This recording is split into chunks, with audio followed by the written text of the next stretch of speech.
Hi friends. இந்த video என்னன்னு பார்த்தீங்கன்னா, சாம்சங் வாஷிங் மிஷினுக்கு ஆன் ஷைன் பண்ணுறது. இது ஆயில்ஸில் தேஞ்சு போயிட்டு பேரிங் ஃபுல்லாக தண்ணி ஷாஃப்ட் எல்லாம் தேஞ்சு போச்சு. வேறு ஆம் தான் மாற்றணும். அதுக்கு முன்னாடி யாருன்னா நம்ம சேனலை சப்ஸ்கிரைப் பண்ணாமல் இருந்தீங்கன்னா சப்ஸ்கிரைப் பண்ணுங்கள். நிறைய பேர் நம்ம சேனலை சப்ஸ்கிரைப் பண்ணாமல் பார்த்துட்டு இருக்கீங்க. இந்த ஆர்ம் எட்ஜில் ஸ்க்ரூ இருக்கும், அது டைட்டாக இருக்கும். ஹீட் பண்ணோம்னா ஈஸியாக வந்துடும். ஸோ இதுதான் புது ஆர்மு.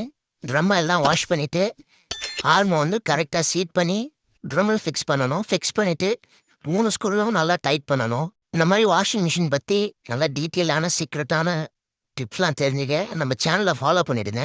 நம்ம சேனல் 1000 சப்ஸ்கிரைபர் ரீச் ஆனோடனே இந்த ஆர்ம் மாத்திர ஃபுல் வீடியோ நம்ம சேனல் அப்லோட் பண்ணுறேன். ஸோ அதனால் நம்ம சேனலை சப்ஸ்கிரைப் பண்ணிடுங்க. ஏரிங் எல்லாமே சேஞ்ச் பண்ணிவிட்டு மிஷின் போர்டெலாம் கனெக்ட் பண்ணிவிட்டு ஆன் பண்ணி செட்டை ரெடி பண்ணியாச்சு. ஸோ செட்டு இப்போ குட் கண்டிஷனில் ரன் ஆகுது. நம்மக்கிட்ட வாஷிங் மிஷின் ஸ்பேர்லாம் இருக்குது. வேணும்னா கமெண்ட்ஸ் பண்ணுங்கள்.